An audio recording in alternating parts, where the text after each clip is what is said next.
Allô? Oui, nous nous excusons, c'est la voix du Kivu, les médias La Voix du Kivu depuis la ville de Bukavu aussi Kivu. Vous avez le message sur Internet que vous êtes menacé depuis la province du Kasaï. Est-ce que vous nous permettez de faire une interview avec vous? Oui, oui, je suis certainement menacé. Là, j'ai échappé de justesse aux menaces. Madame aussi vient de se... Moi, je suis allé de l'autre côté. Madame aussi vient de se retrouver chez une amie à elle. Mais les enfants et ma mère, qui est déjà une vieillard, ils sont restés avec les enfants à la maison. Et Et vu qu'ils n'ont pas de téléphone, je ne sais pas ce qui s'est passé derrière mon dos jusque-là. oui, Patrick Mujinga, vous êtes le responsable, donc vous pouvez se présenter de l'ensemble république de M. Moïse Katumbi dans l'espace Grand Kasaï. Est-ce que vous pouvez préciser les Congolais, vous êtes précisément dans quel Kasaï, dans Kasaï oriental, occidental ou bien dans les Sankourou? Et puis vous pouvez dire aux Congolais pourquoi vous êtes menacé aujourd'hui le 20 décembre 2023 et toute ta famille est en danger, ta vie personnelle tu es aussi est en danger et qu'est-ce que vous pouvez demander au gouvernement congolais ou bien à la communauté internationale dont nous citons la MONUSCO et d'autres instances internationales? Je suis Patrick Mujinambouli, je suis coordonnateur adjoint en charge de la formation et relations avec les partenaires de la jeunesse ensemble pour la République. Je suis aussi candidat à la législature nationale. C'est depuis 15 heures que j'ai commencé à subir des menaces par les passants, les passagers.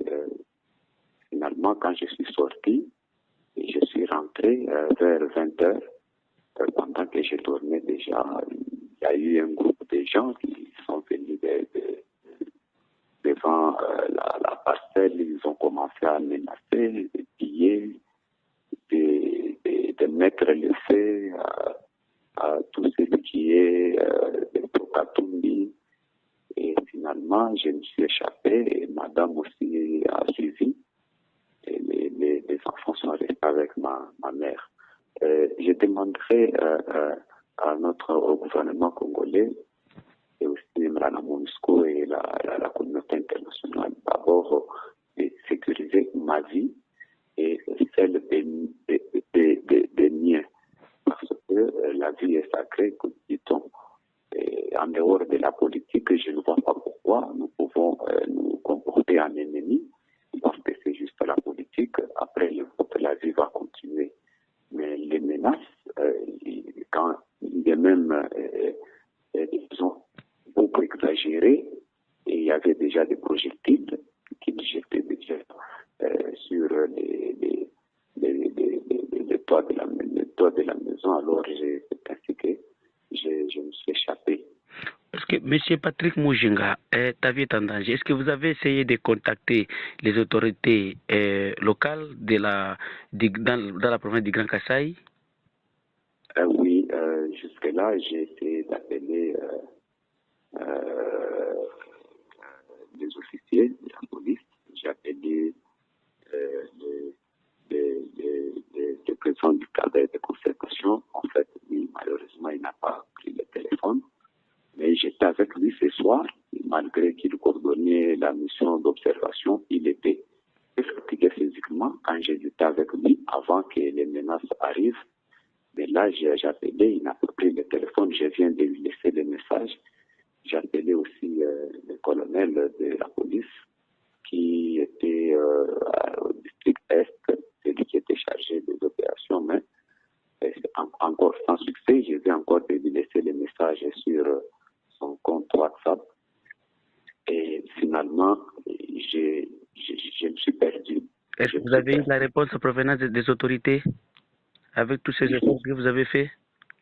Jusque-là, il y a un cadre de la société civile au nom de Maître Justice Kamalabi. Au moins, il m'a appelé. Il a promis de contacter les autorités policières afin qu'ils déploient leurs troupes dans le quartier. Mais je viens encore de lui rappeler pour en savoir un peu plus.